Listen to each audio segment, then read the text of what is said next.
자, 마찰이 어느 정도 공부 좀 된 것 같습니까? 네. 자, 그렇다면 여러분 교재에 또 하나의 힘이 보이네요.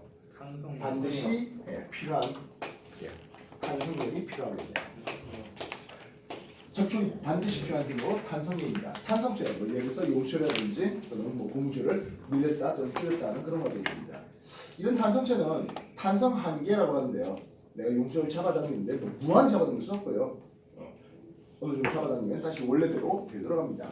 원래대로 되돌아간다 해서 우리는 다른 이름으로 이것을 복원력이라는 이름을 씁니다.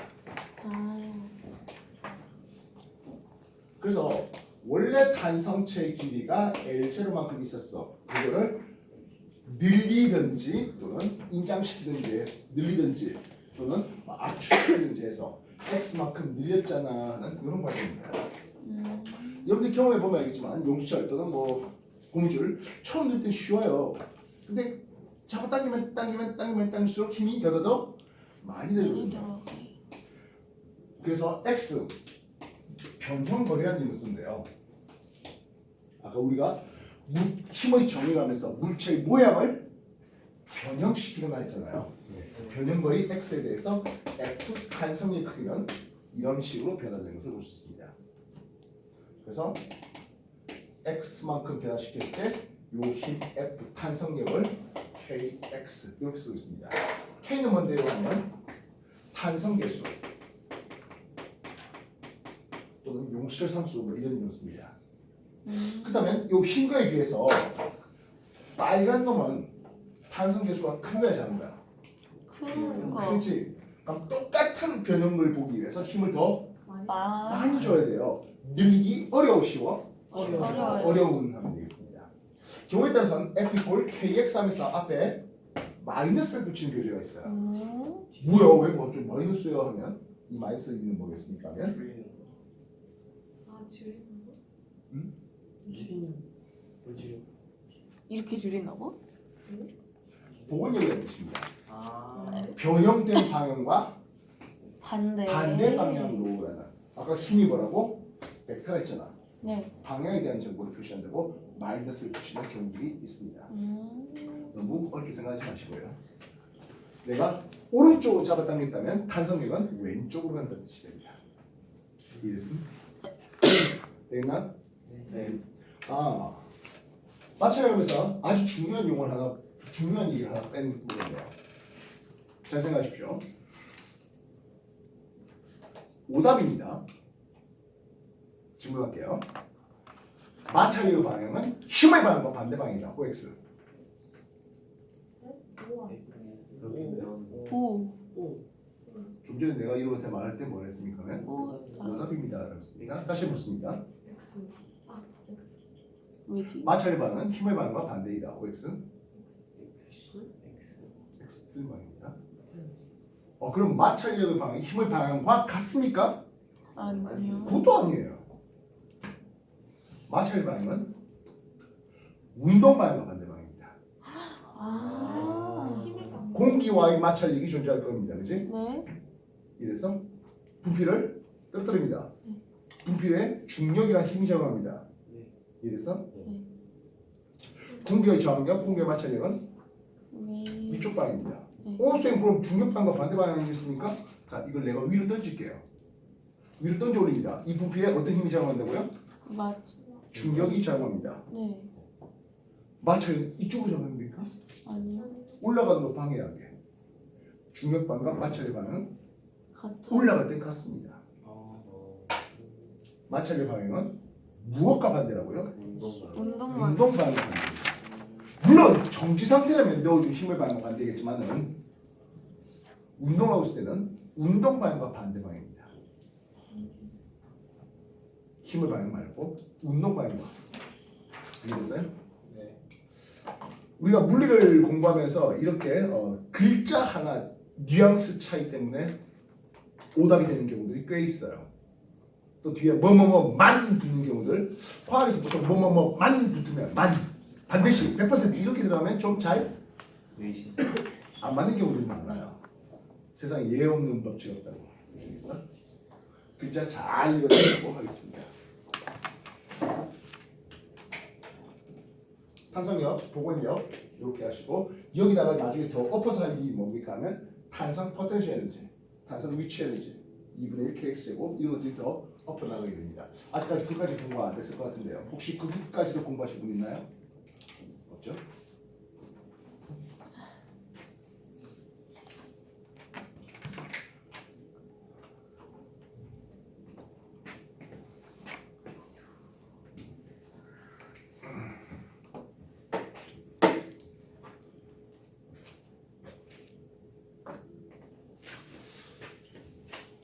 앞에서 여러분한테 소개했던 겁니다. 힘이 접촉이 무관한 힘으로서 중력, 전기력 그리고 자기력에 대해서 소개했습니다. 네. 접촉이 필수적인 힘으로서 마찰력이 소개되고 있습니다. 탄성력이 소개되고 있네요. 여러분들이 중학교 1학년 정도에서 정규 교과 과정에 나온 힘이 하나 있네요. 뭐죠? 부력. 네, 맞습니다. 옆에 있는 2F 책에서는 이 부력이 안 소개되는가 하면 소개 안 되는 것 같은데요. 그래서 그냥 넘길 수는 없죠. 왜냐하면 이 부력이라는 부분은 여러분 나중에 뭐 자기소개서라든지 뭐 원서를 쓴다든지 이런 데 있어서 나는 이 부력에 대해서 연구를 좀 하고 또는 뭐 관심을 가지고 뭐 이런 일들이 꽤 많이 이슈가 되고 있는 이 부분입니다. 부력은 유체, 여기서 말하는 유체는 뭐 공기와 같은 기체도 되겠고 물, 뭐 식용유, 뭐 이런 액체도 상관없겠습니다. 그래서 유체 속에 잠겨 있을 때 그 유체가 그 물질 위로 떠오르게 만드는 힘을 우리는 부력이라는 것입니다. 부자 자체가 뜰 부자예요. 부석사 무량 수행할 때 부 무슨 부자일까? 뜰 부자예요. 부석 석인데 돌이 뜬대요. 물보다 밀도가 작은 돌이라는 뜻입니다. 와. 나중에 부석사 무량 수행하면서 부석 거 한번 검색해 보시기 바랍니다. 왜 물보다 밀도가 작은 뜨는 돌이 되는지 뭐 그런 것도 한번 검색해 보시면 좋겠습니다. 자주 얘기하지만 과학이라는 게 이게 한자 용어들이 좀 많습니다.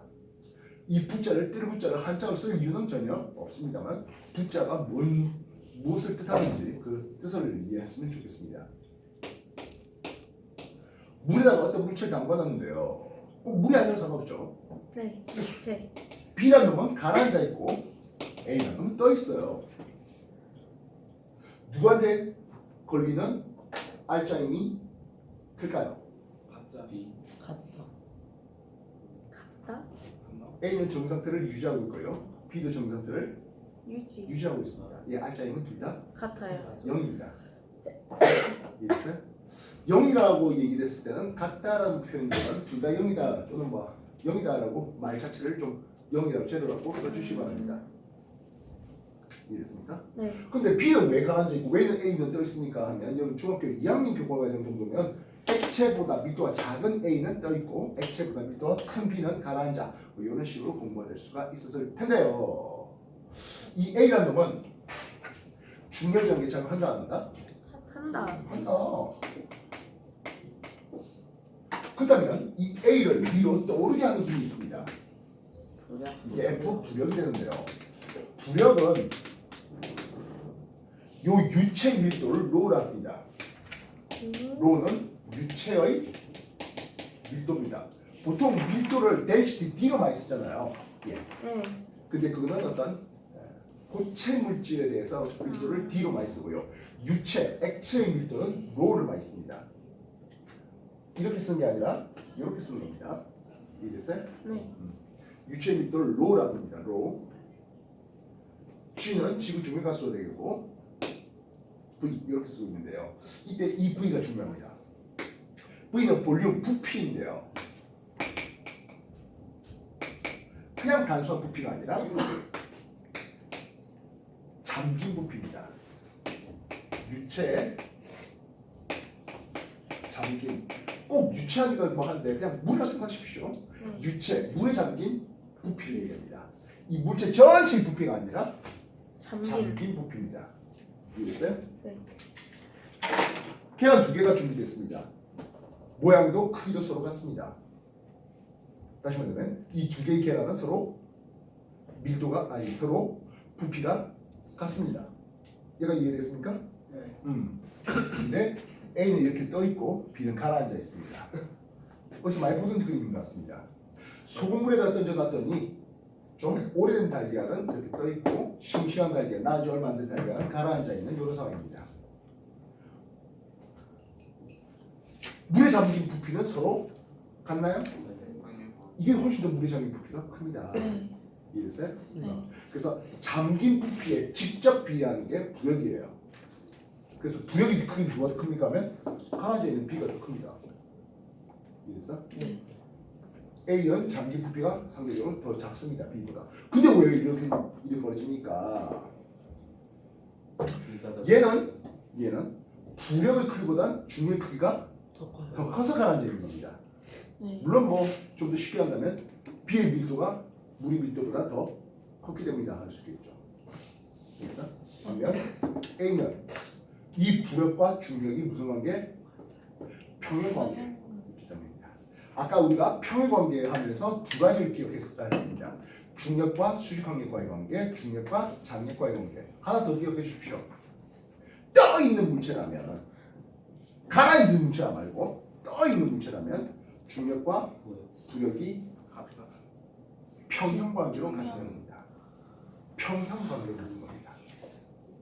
단순하게 같다 해버리면 작용 반전으로도 같다 얼마든지 될 수 있거든요. 평형으로 같은 겁니다. 이해했어? 네. 중력은 지구가 계란을 당겨요가 되겠고 그것에 대한 작용 반전은 계란이 지구를 당겨요가 됩니다. A가 B를, B가 A를 작용 반전입니다. 이해됐어요? 네. 부력은 물이 계란을 떠받치는 그럼 거기에 대한 작용 반전은 계란이 물을 밀어내는 밀는 이렇게 됩니다. 그리고 힘의 평형은 물이 계란을 떠올리게 만드는 부력과 이 계란을 지구가 당기는 중력이 힘의 평형 관계입니다. 많이 어렵죠? 어려우면 오늘 수업 동영상 최대한 빠른 시간 내에 여러분들한테 톡방에 올려놓을 테니까 다시 리뷰하시기 바랍니다. 아마 여러분 입시과학을 하는 내내 이 얘기를 계속 또 틀렸냐? 이런 얘기를 하고 될 겁니다. 정리해 주십시오.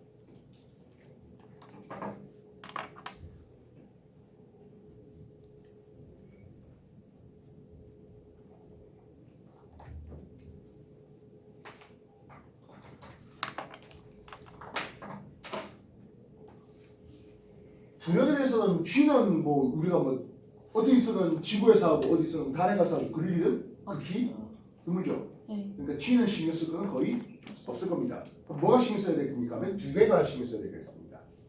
로 유체 밀도인데요. 그냥 단순한 물이 아니라 여기다 물에다 소금을 자꾸 넣어요. 소금을 자꾸 넣으면서 소금의 농도가 진해지면 소금의 밀도는 높아집니다. 커져요. 그래서 좀 전에 우리가 여기다가 그냥 맹물이면은 오래된 계란이든 뭐 신선 계란이든 둘 다 가라앉아 있네요. 소금을 치면서 떠올랐습니다. 더 쳐버리면 어떻게 됩니까? 얘도 떠요. 떠오르는 일이 벌어집니다. 우리가 물에 던져놨을 때 꼬르륵 가라앉아가지고 뭐 수영을 잘 못하는 그런 사람들이 맥주병이라는 이름으로 소개되고 있는데요. 그러면 두 수영장인데 한 대는 그냥 민물을 담아놨고 한 대는 바닷물을 담아놨습니다. 그나마 좀 뜰 수 있는 확률은 어느 쪽이 더 클까요? 바닷물. 바닷물. 소금을 엄청 때려놔갖고 소금이 더 이상 녹지 못할 정도로 포화 상태를 만들었습니다. 포화라는 게 이름 알겠죠? 네. 포화된, 즉 소금으로 포화된 바닷물. 대표적인 바닷물을 여러분 알 것 같습니다. 예, 사해입니다.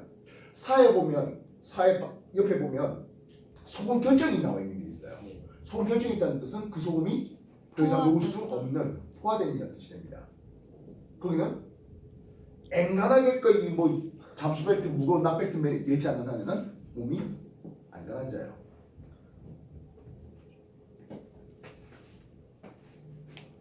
그리고 잠긴 부피에 관여해요. 탱탱볼이라고 하죠. 탱탱볼 맞나? 탱탱볼이라는 거 알아요? 네. 자, 꼭 탱탱볼이 아니라도 일반적인 뭐 축구공, 농구공, 배구공 뭐 그런 거 상관없습니다. 보통 물에 뜨죠. 네. 그럼 이걸 내가 억지로 이렇게 가라앉혔어요. 네. 그럼 어떻게 됩니까? 잠긴 부피가 커지겠죠. 네. 물에 떠 있는 상태라면 중력과 부력이 서로 힘을 평행하는데 더 꾹 밀어넣습니다. 그러면 잠긴 부피가 커지면서 부력이 더 커졌어요. 손 넣으면 어떻게 되지? 올라가요. 위로 올라가는 알짱이 생겨서 아마 수영장 가서 그런 장면들 많이 해볼 것 같은데요. 그러면 퉁 하면 친구 툭으로 아, 이렇게 패드. 딱 하면 이렇게 해본 적 있어요? 이렇게 밟고 올라가가지고. 안 해봤어요? 아빠 이렇게 해봐야죠. 올라가가지고. 해봐야죠. 꼭 여름에 필요하다면 수영장 티켓 끊어줄 테니까 한번 해보러 이거 가십시오. 설명하면서 쓰는 예. 왜 장난쳐 이러면 부력에 대한 실험을 해봤다고. 됐습니까? 네.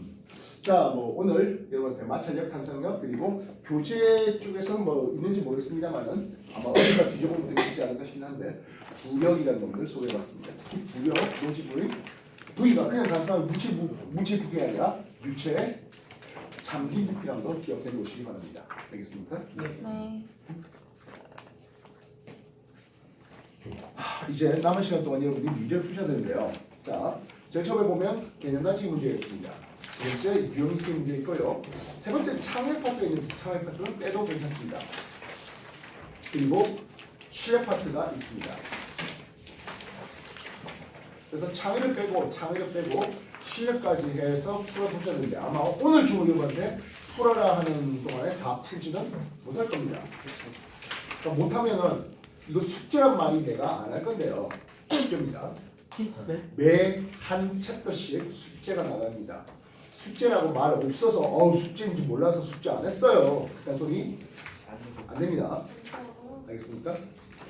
그러면 선생님 나 저기 32번 스케치 30번입니다. 32번입니다. 32번. 32번까지 문제 푸는데 나 모르는 게 있는데 어떡하라고. 예.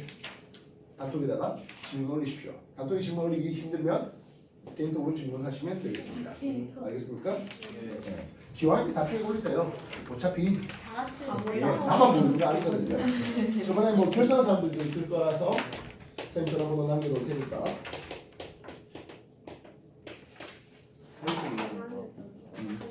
그리고 뭐 조만간 단톡에 어쨌든 오늘 수업 동영상들 다시 올려놓도록 하겠습니다. 복습들 하시고 한참 문제 풀기에 집중하려면 힘듭니다. 개념 가지기 문제 풀고 채점하십시오. 유형익기 풀고 채점하시라고요. 알겠어요? 네. 그리고 실력 파트는 A, B, C 세 개 스텝으로 나눠집니다. 뭐 여기서 A 스텝 하고 채점하셔도 되고 그렇습니다. 알겠습니까? 네. 오늘 책을 가져와서 복사하는 사람, 복사본을 나눠준 사람 두 사람인데요. 옆에 친구 거 답지 찍으십시오. 사진 찍어서 가세요. 알겠어요? 집에 가면 친구 답지를 얻을 수 있는 성질 아니잖아. 알겠어? 집에 책 있어요? 좋습니다. 자, 이제 문제 풀이 시작해 볼게요.